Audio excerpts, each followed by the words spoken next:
বাঙালি এবং বাংলাদেশিদের বিরুদ্ধে নয়, আমাদের ধ্রুব লড়াই উগ্র হিন্দুত্ববাদীদের বিরুদ্ধে। উগ্র হিন্দুত্ববাদীদের বিরুদ্ধে লড়াই করতে গিয়ে আমাদের যোদ্ধা ছিলেন শাহজালাল রহমতুল্লাহ আলাইহি। উগ্র হিন্দুত্ববাদীদের বিরুদ্ধে লড়াই করতে গিয়ে আমাদের যোদ্ধা ছিলেন শাহ ফরান রহমতুল্লাহ আলাইহি। উগ্র হিন্দুত্ববাদীদের বিরুদ্ধে লড়াই করতে গিয়ে আমাদের অগ্রযোদ্ধা ছিলেন হাজী মোহাম্মদ শরীয়তুল্লাহ। উগ্র হিন্দুত্ববাদীর বিরুদ্ধে লড়াই করেছেন শহীদ আব্দুল মালেক। উগ্র হিন্দুত্ববাদীর বিরুদ্ধে লড়াই করে শহীদ হয়েছেন আমাদের আবরার ফাহাদ। উগ্র হিন্দুত্ববাদীদের বিরুদ্ধে লড়াই করতে গিয়ে সর্বশেষ শহীদ হয়েছেন আমাদের শহীদ সাইফুল ইসলাম আলিফ ভাই। সুতরাং আমরা হুঁশিয়ার করতে চাই, যারা এই দেশে বসে সাম্প্রদায়িক সম্প্রীতি বিনষ্ট করার জন্য চেষ্টা করছে, আমাদের মধ্যে যে মেলবন্ধন আছে সেই মেলবন্ধনকে নষ্ট করার জন্য চক্রান্ত করছে, আমরা তাদের বিরুদ্ধে লড়াই চালিয়ে যাবো ইনশাআল্লাহ। সংগ্রামী ছাত্র জনতা, এই উগ্র হিন্দুত্ববাদীদের যারা দোষর আসে, আমি অন্তর্বর্তীকালীন সরকারকে অনুরোধ করবো তাদেরকে যেন দ্রুত সময়ের মধ্যে নিষিদ্ধ করা হয়।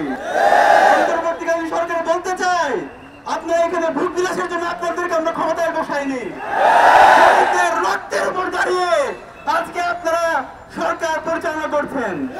সুতরাং আপনাদেরকে অনুরোধ করবো যে গণহত্যা এবং শিশু হত্যা যারা পরিচালনা করেছে আওয়ামী লীগ এবং তার দোসরদেরকে দ্রুত সময়ের মধ্যে যেন বিচারের আওতায় নিয়ে আসা হয়, নাহলে আমরা আপনাদের বিরুদ্ধে আন্দোলন শুরু করবো।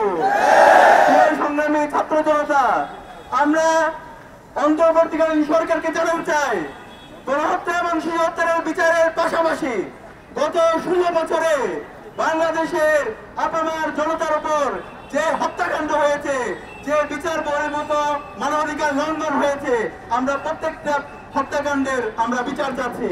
2006 সালে 27 অক্টোবরে যে গণহত্যা হয়েছে, 2009 সালে পিলখানার যে হত্যাকাণ্ড হয়েছে, 2013 সালে আল্লামা দেওয়ার হোসেন সাইদির রায় পরবর্তী সারা দেশে যে গণহত্যা হয়েছে, 2013 সালের 5 মে শাপলায় যে গণহত্যা হয়েছে, 2018 সালের যে নিরাপদ সড়ক আন্দোলন নিরাপরাধ শিশুদের উপর যে নির্বিচারে হামলা হয়েছে এবং প্রতিটি ক্যাম্পাসে রাজশাহী বিশ্ববিদ্যালয়ে আমাদের শহীদ নোমানু ভাইকে শহীদ করা হয়েছে এবং আমাদের চট্টগ্রামে শহীদ সাকিব ভাইকে নির্মমভাবে হত্যা করা হয়েছে এবং প্রত্যেকটা ক্যাম্পাসে যে হত্যাকাণ্ডগুলো হয়েছে, শিক্ষার্থীদের উপর নিপীড়ন হয়েছে, আমরা প্রত্যেকটা হত্যাকাণ্ড এবং নিপীড়নের আমরা বিচার চাচ্ছি।